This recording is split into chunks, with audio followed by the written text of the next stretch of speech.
नमस्कार मित्रांनो, कधी तुम्ही विचार केला आहे का की चांगले लोक देवाच्या जवळ लवकर का पोहोचतात किंवा चांगल्या लोकांचा मृत्यू लवकर का होतो? चांगल्या लोकांसोबत वाईट का घडतं आणि चांगले लोक दुःखी का असतात? मित्रांनो, भगवान शिवशंकरांनी हे सांगितले आहे की चांगल्या लोकांचा मृत्यू लवकर का होतो. अनेकदा आपण पाहतो की चांगले लोक लवकर मृत्यू पावतात. यामागे एक खोल गूढ सत्य लपलेले आहे. गरुड पुराणात जन्म आणि मृत्यू यांचे गूढ रहस्य सांगितले आहे. त्याच रहस्यांपैकी एक म्हणजे चांगल्या लोकांचा मृत्यू लवकर का होतो. मित्रांनो, हा व्हिडिओ शेवटपर्यंत नक्की बघा, कारण भगवान शंकरांनी एका कथेमार्फत देवी पार्वतींना हे सांगितले आहे की चांगले लोक लवकर का मरतात. मित्रांनो, ही एक खूपच भावनिक आणि खोल विचार करणारी गोष्ट आहे, जी अनेकांनी कधीतरी अनुभवलेली असते. अशा प्रकारे वाटणे स्वाभाविक आहे, विशेषतः जेव्हा आपण एखाद्या चांगल्या व्यक्तीला गमावतो किंवा पाहतो की वाईट लोक कोणत्याही अडचणीशिवाय जगत आहेत. मित्रांनो, जीवन आणि मृत्यू हे निसर्गाचे नियम आहेत, ज्यावर आपले कोणतेही नियंत्रण नसते. कधी कधी आपल्याला वाटते की चांगले लोक लवकर जातात कारण त्यांच्या अनुपस्थितीची जाणीव आपल्याला अधिक तीव्रतेने होते. त्यांचे प्रेम, दया आणि चांगुलपणा ही एक अशी वारसा असते जी विसरणे कठीण असते.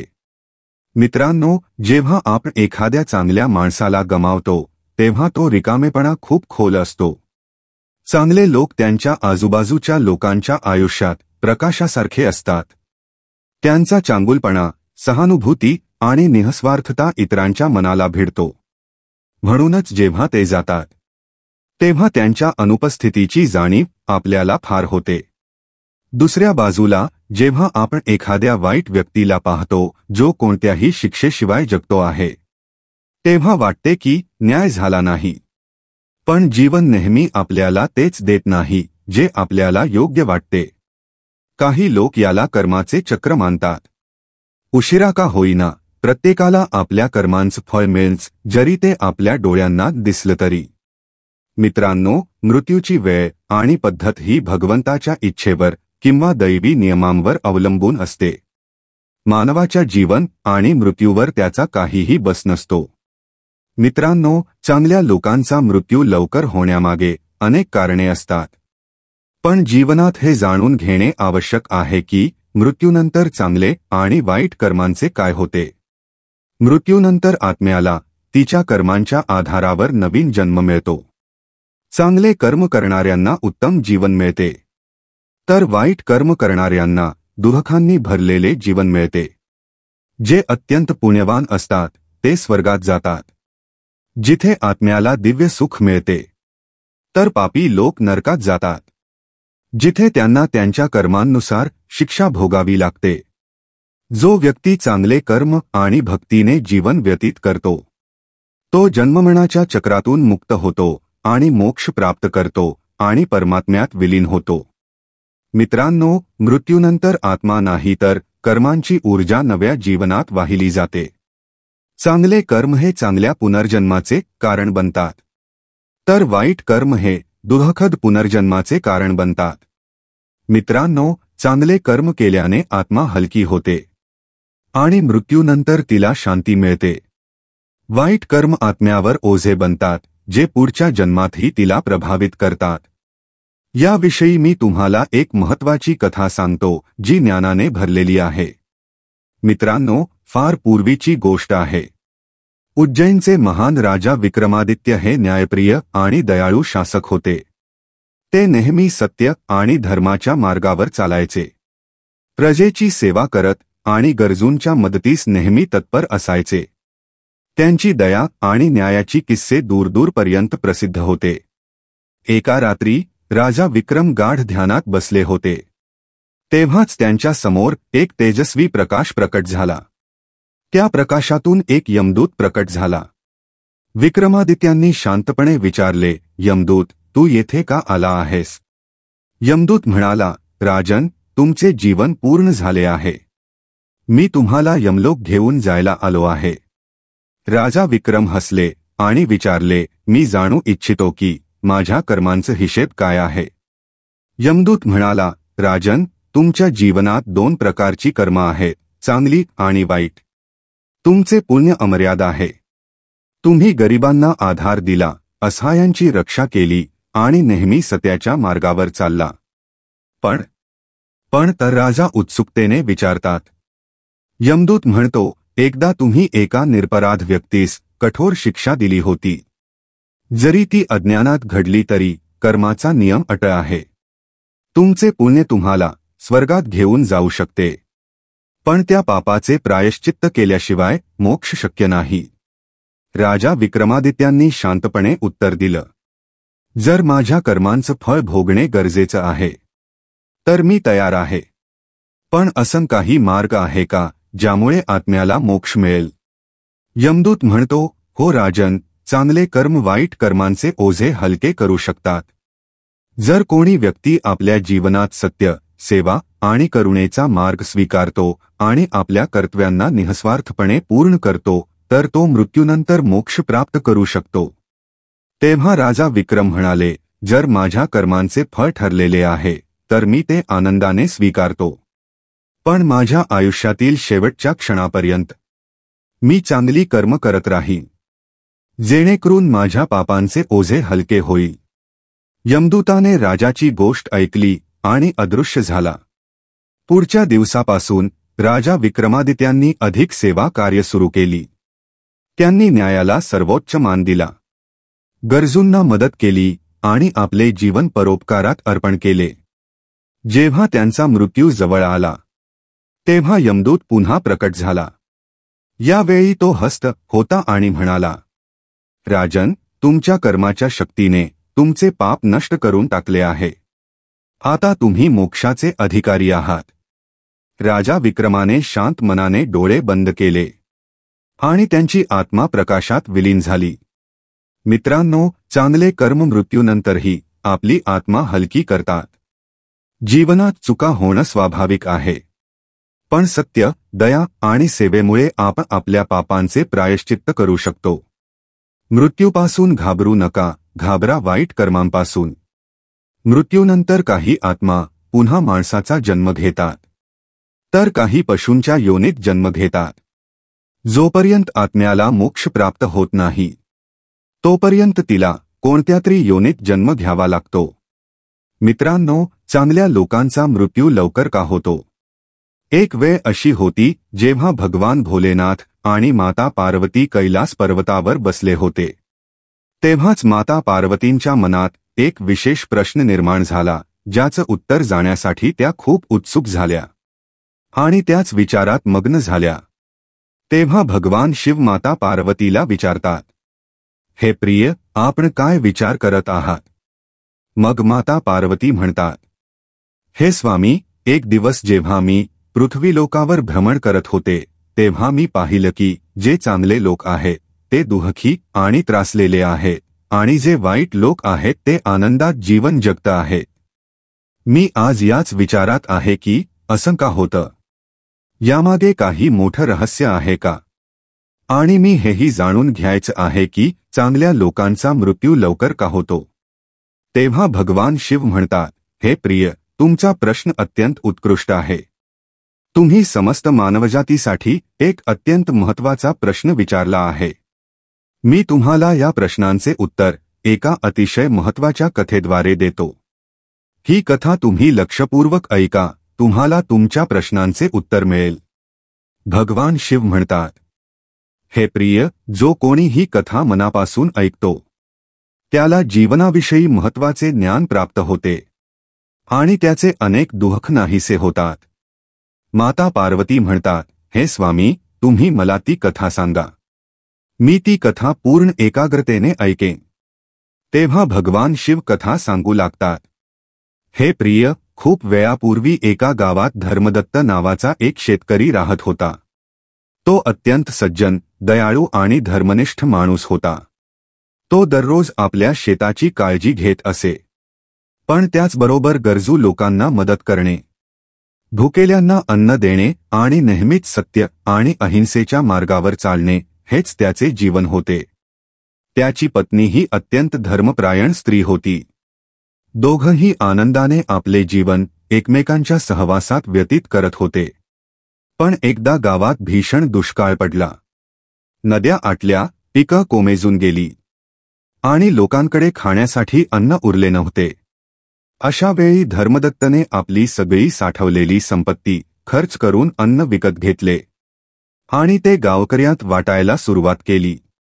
जेव्हा त्याला विचारलं गेलं की तो आपल्या कुटुंबासाठी अन्न का उरवत नाही, तेव्हा त्याने हसून उत्तर दिलं, जेव्हा माझं सगळं गाव भुकेलं आहे तेव्हा मी एकटा पोटभर जेवून कसा जगू शकतो.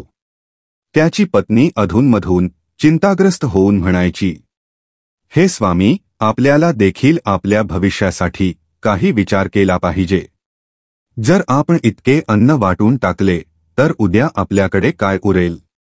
धर्मदत्त हसून उत्तर देत असे, उद्या काय होईल याची चिंता मी भगवानावर सोडतो.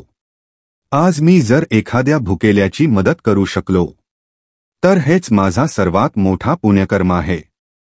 त्याच गावात रघु नावाचा एक दुसरा माणूस राहत होता, जो कपट, फसवणूक आणि वाईट कृत्यात लिप्त होता. तो लोकांची फसवणूक करत असे, दुसऱ्यांची संपत्ती बळकावत असे आणि आपल्या सुखासाठी कोणाचेही नुकसान करण्यात तो कधीच मागेपुढे पाहत नसे. जेव्हा गावात दुष्काळ पडला तेव्हा त्याने आपल्या गोदामात अन्न लपवून ठेवले आणि ते अन्न फार महागात विकायला सुरुवात केली. गरीब लोक उपाशी मरत होते, पण रघुला याची काहीच पर्वा नव्हती. रघु धर्मदत्ताला वारंवार टोमणे मारत असे, अरे धर्मदत्ता, तू तर मोठा पुण्यात्मा झालास.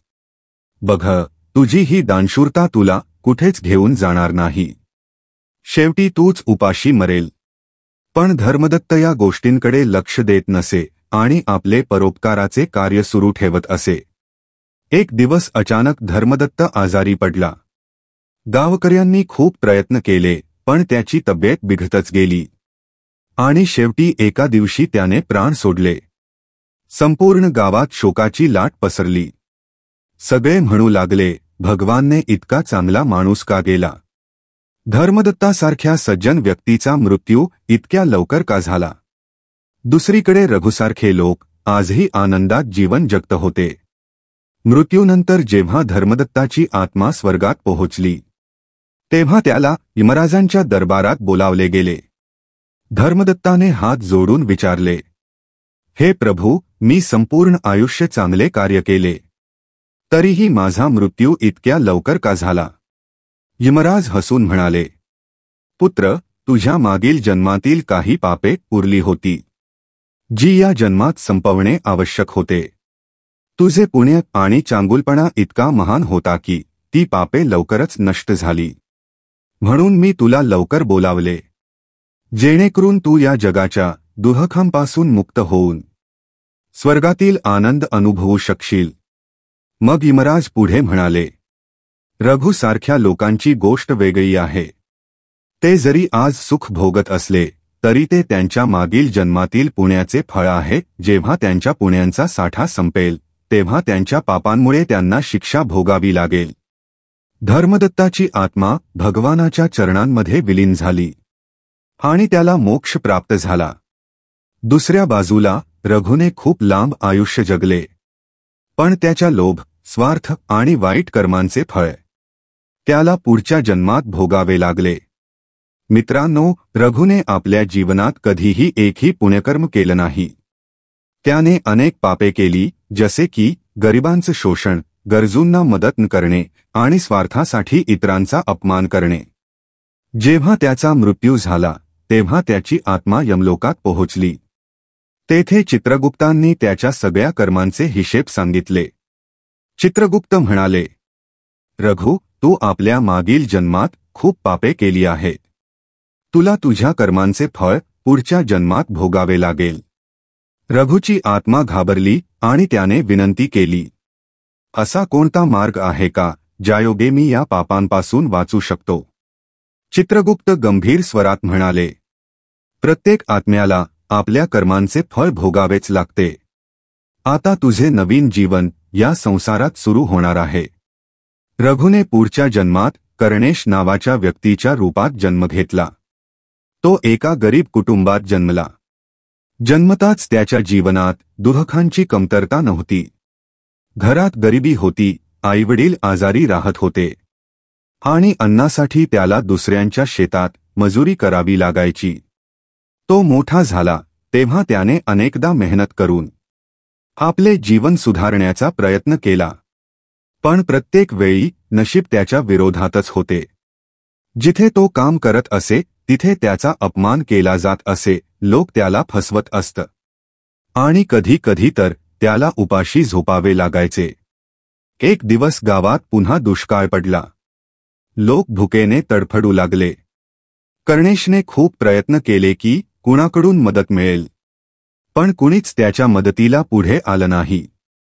बरोबर तसं जसं मागच्या जन्मात रघुने धर्मदत्त आणि गावकऱ्यांसोबत केले होते. त्याला आठवत नव्हतं की त्याने मागच्या जन्मात किती वाईट गोष्टी केल्या होत्या, पण त्याच्या कर्मांचे फळ त्याला एक एक करून मिळत होते. तो जेव्हा लोकांकडे मदतीसाठी जात असे तेव्हा लोक त्याला धक्के मारून हाकलून देत. जसं तो स्वतः इतरांशी कठोरतेने वागत असे तसंच आता त्याच्याशी वागलं जात होतं. एक दिवस कर्णेश खूप आजारी झाला आणि गावच्या मंदिराबाहेर बेशुद्ध होऊन पडला. तेवढ्यात तिथे एक साधू येत होते. त्यांनी कर्णेशला पाणी पाजलं आणि त्याची देखभाल केली. कर्णेशला शुद्ध आली तेव्हा त्याने साधूंना विचारले, हे स्वामी, माझे जीवन इतके दुःखमय का आहे? मी असं काय पाप केलं आहे? साधूंनी ध्यान लावले आणि म्हणाले, पुत्र, हे सगळं तुझ्या मागील जन्मातील कर्मांचे परिणाम आहे. पूर्वी तू लोकांना उपाशी ठेवले, त्यांचं शोषण केलं आणि कधीच कुणाला मदत केली नाही. आता तेच दुःख तुला मिळत आहे. कर्णेशच्या डोळ्यात अश्रू आले. तो साधूंच्या पायांवर पडून म्हणाला, स्वामी, आता काहीच शक्य नाही का? मी माझे कर्म सुधारू शकत नाही का? साधूंनी त्याला समजावलं, प्रत्येक कर्माचा प्रभाव असतो, पण खऱ्या मनाने पश्चाताप आणि सेवा केल्याने जुने पाप कमी होऊ शकतात.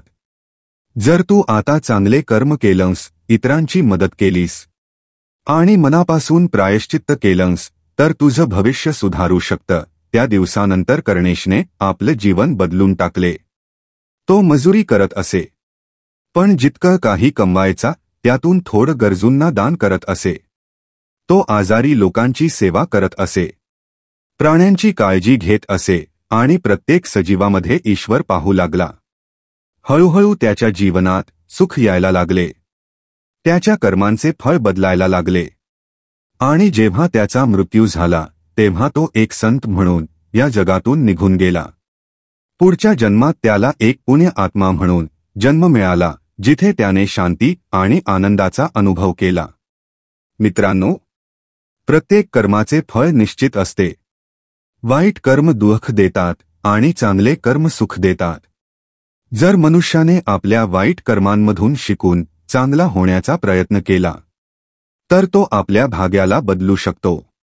भगवान शिव यांनी माता पार्वतींना सांगितले, देवी, चांगल्या लोकांचा मृत्यू लवकर यासाठी होतो कारण ते आपल्या उरलेल्या कर्मांचे फळ लवकर भोगून या संसाराच्या दुःखांपासून मुक्त होतात. तर दुसरीकडे वाईट लोक त्यांच्या पापांमुळे सांसारिक बंधनांमध्ये अडकून राहतात, जेणेकरून त्यांना आपल्या वाईट कर्मांचे फळ पूर्णपणे भोगता येईल. माता पार्वतींनी डोळे झुकवले आणि म्हणाल्या, हे स्वामी, आज तुम्ही माझ्या मनातील प्रश्नाचे समाधान केले. आता मला समजलं की मृत्यूची वेळ पुण्य आणि पापांच्या संतुलनावर अवलंबून असतं.